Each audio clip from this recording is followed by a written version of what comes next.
kapatid, dahil DTV po ulit. Salamat po sa Diyos at meron naman po tayong pagkain sa ating hapagkainan. Ang lulutuin po natin ngayon ay chicken adobo. Twist ng chicken adobo. Ibang luto po sa chicken adobo. Kung napanood niyo po yung isang vlog ko, yung pork adobo, naka-twist din po yun. Niluto po natin sa Sprite. Ngayon, gawin din po ang gagawin natin. Luto din po sa Sprite.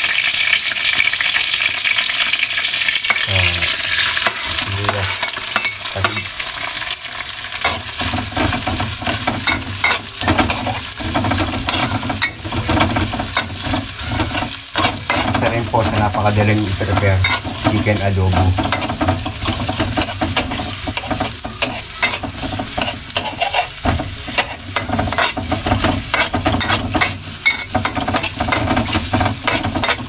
Doon nga po pala sa mga nag-views ng aking mga nilulutong ulam, maraming salamat po. Sa mga nag-subscribe po, salamat din po.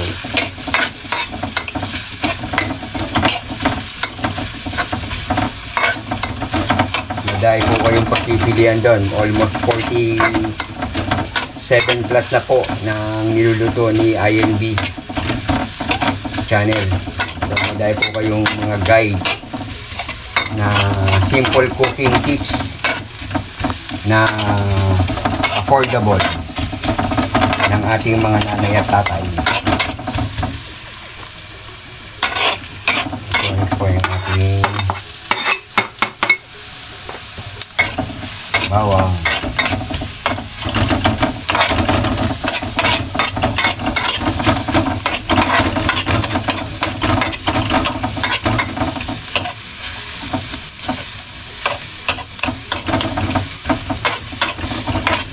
Medium heat lang po mga kapatid ho.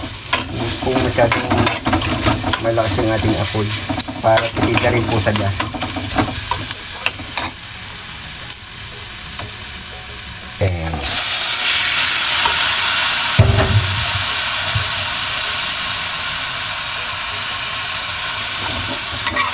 Aluin po natin para doon po yung ating pangginong.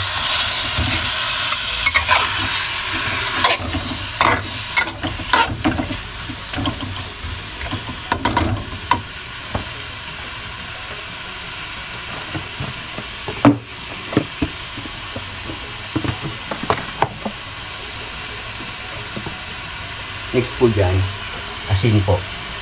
Konting asin po. Tapos po niya, pamintang tino. So, kayo na lang din po magtatansya mga kapatid ho.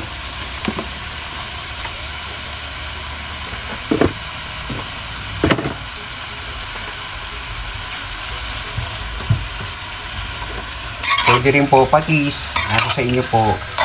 Sabi ko nga po, pag nagbablog ako, lagi ko pong ginagamit sa pagluluto asin. Depende po sa inyong choice kung gusto niyo po ng patis.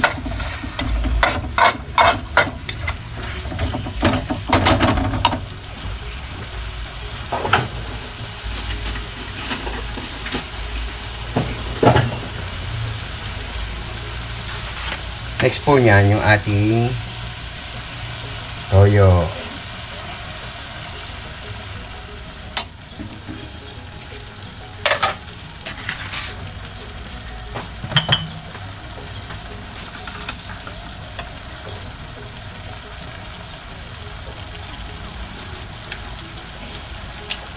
Next po, yung oyster sauce.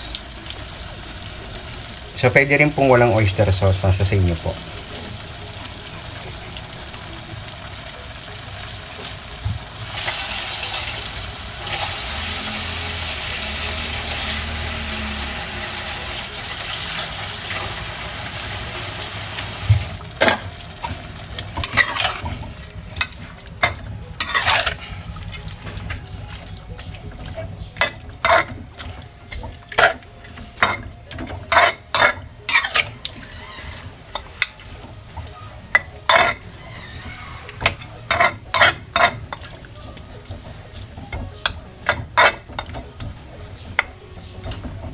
So ayan mga kapatid, hintayin lang po natin lumambot ng konti yung chicken.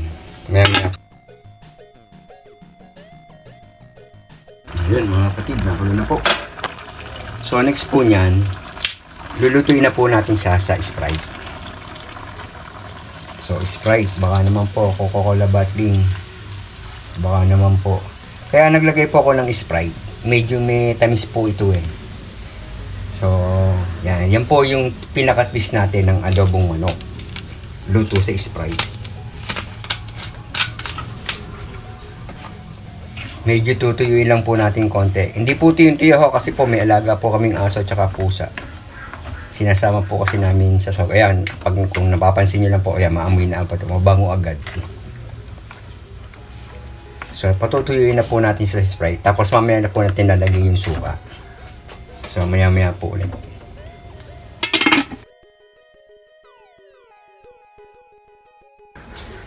So, mga kapatid, ilagay na po natin yung daon ng laurel. Sa nakakapagpabango ng adobo yan. Tapos po, lalagyan na po natin ng pamintang buo. Lagyan na po natin.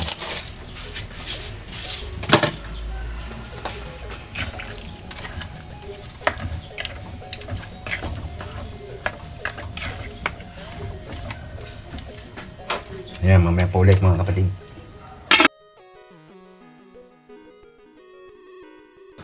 Ayan, mga kapatid. Medyo nagmamantika na po siya. Ngayon po, lalagyan na po natin siya ng vinegar.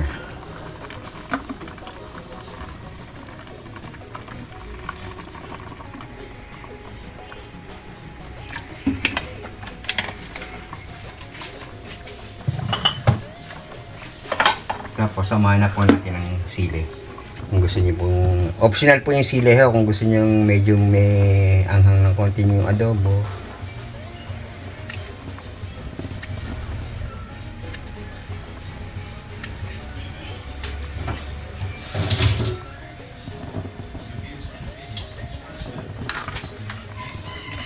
Tapos po yan, medyo patutuyuin na lang po natin ng konti. Hindi naman po tuyo kasi po mawawalaan po ng sabaw yung aking alagang aso at pusa.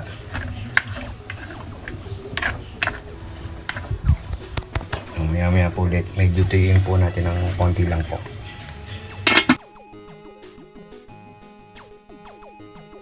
So yan mga kapatid.